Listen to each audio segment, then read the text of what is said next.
nk'uko tumaze imisi tubibayagira abihereza ibiyayurabwenge biri mu migwi y'inzoga kike savana na bangara rimwe na rimwe bagaragaza nk'abagwayi ba kwashi, ariko nabo batera basinzikara kuyiheba ntibiba vyoroshe. Akarero tubaho uyu munsi nako umuvyeyi w'abana bane yasezerewe mu kazi kubera ko ataragishoboye gukora, nk'uko umwe mu baryango biwe bavyigana kuva ico gihe umuryango wahaboneye amakuba kuko yaciye yadukana ingeso yuko ibico cose abonye. Yari umuntu ataco washobora gushira mu nzu cose yarafata kugira aje kurondera iyo nzoga kike, kubera hari ukuntu bavuga ngo barayipima kw'icupa bakaguha nkeya y'amahera ufise. Carazira ko mu rugo hari faranga riboneka, akazi karahagarara kubera yamaze kumera nabi, ko iyo nzoga uko imeze igutera intege nke, nta kintu na kimwe woha amaboko.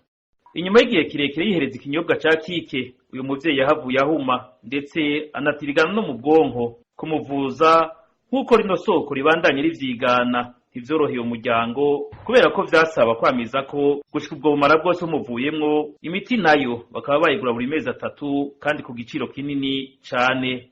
Iyo miti rero irazimvye ku buryo kwitura imwe umuntu ashobora gukonsoma hejuru y'umuriyoni urenga, kandi hariho kontrole ahora ajamwo bakagenda kumupima amafyigo kubera irya nzoga ibiremereye ku mafyigo. Urumva iyo kontrole nayone isaba nko mu 400 gutyo agitura imwe. Uretse imiryango y'abihereza ivyo biyayuramutwe no mu kibano umutekano uratosekara, hambavu yuko igihugu gishobora kuzohagirira ingorane mu gutakaza inguvu z'ugwaruka n'abakiri bato hamwe atagikozwe ngo izo nzoga zifutwe burundu mu Burundi. Nukuvuga nka Savana ayiwereye asharyamaho nyene ayizinga nta n'umuntu yoshobora guzinga we ntari kuva kabiri abashiki nibo baharira urumva rejene bose inzoga niwo gusa. Urabona ko ubu lamenje uze travaye n'inzu yahe kuvuga haruye disi imyaka 5 hasigaye abatama n'abatacu bashoboye, nta muntu afise inguvu azobashobora gukorera igihugu. Izo nzoga none zigisibije mu Burundi leta yobizizi canke izirengagiza nkana